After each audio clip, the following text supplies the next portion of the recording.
Prošlost nije bila nežna prema Srbima i Slovacima. Odolevali su joj često udruženim snagama.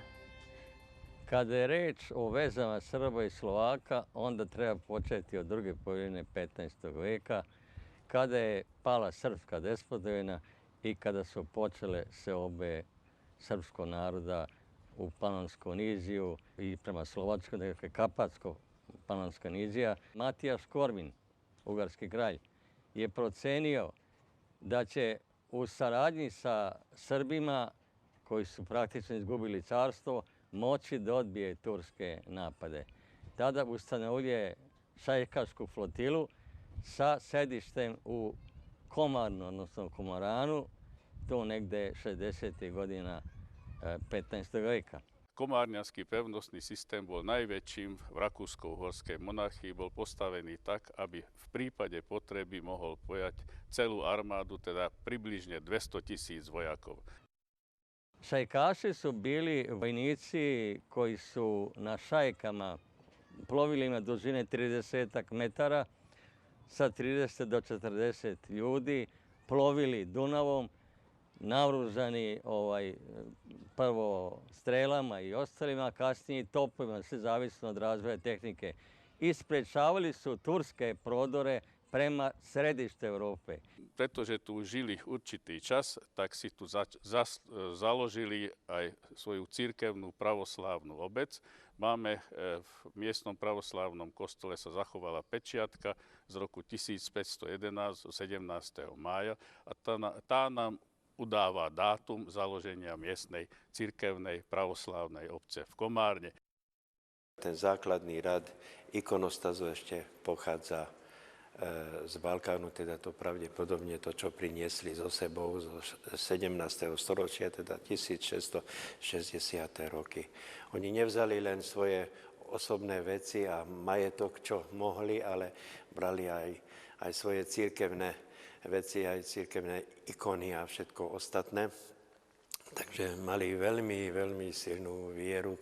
Veliki ili Bečki rat od 1683. do 1699. pokrenuo je mnogo srpsko stanovništvo, a dolazak patrijarha Arsenija III. Čarnojevića u Komoran označuje u tom trenutku da je to centar srpskog naroda i duhovni i politički. Pod vedením patriarchu Černojeviča sa väčší počet srbských rodín, pokiaľ dobre viem, 36 000 rodín začalo sťahovať do Uhorska a mnohí sa usadili aj tu v Komárne. Boli to veľmi šikovní obchodníci, tvorili najbohatšiu časť obyvateľstva. Komarno ili na srpskom Komoran ima u istoriji Srba važno mesto, jer predstavlja jednu od najznačajnijih tačaka u istoriji srpskih seoba. Zato, uprkos činjenici da je do početka 20. veka srpsko prisustvo u Komarnu i na drugim mestima današnje Slovačke, tako reći, iščezlo.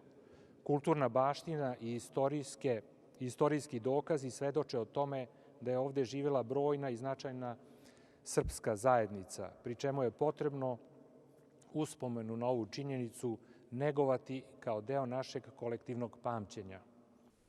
Ovde je prikazan moj ciklus seoba koji se odnosi na Sent Andreju sa nastavkom na seobe koje su bile mnogo ranije. 1511. je osnovana prva crkvena opština u Komarnu. Dakle, i seobe u Komarnu odnose se na šajkaše koji su tada živeli, a cela priča se događa ispred te srpske crkve.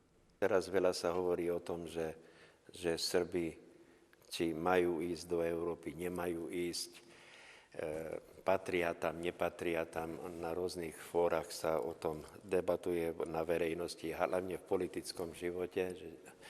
Ale my môžeme dokázať tu v Komárne, že už 500 rokov sú v Európe. To je tá základná myšlienka, ktorú by sme chceli ako dokázať, že už boli tu a netreba o tom rozmýšľať, že či patria, či nepatria, už 500 rokov sú. Posle Mohačke bitke 1526. godine Turci prodiru Dunavom i dospevaju do Komrana. Ovde ih dočekuju srpski šajkaši, na čijem se čelu nalazio vajda ili vojvoda Pavle Bakić, posljednji srpski despot. On je katastrofalno porazio Turke kod Komorana i tada je Komoran došao u svetsku istoriju i sprečio Turke da zauzmu Beč. Oni su se dali u beg, znači vratili su se i tada je Pavle Bakić postao junak odbrane od islama.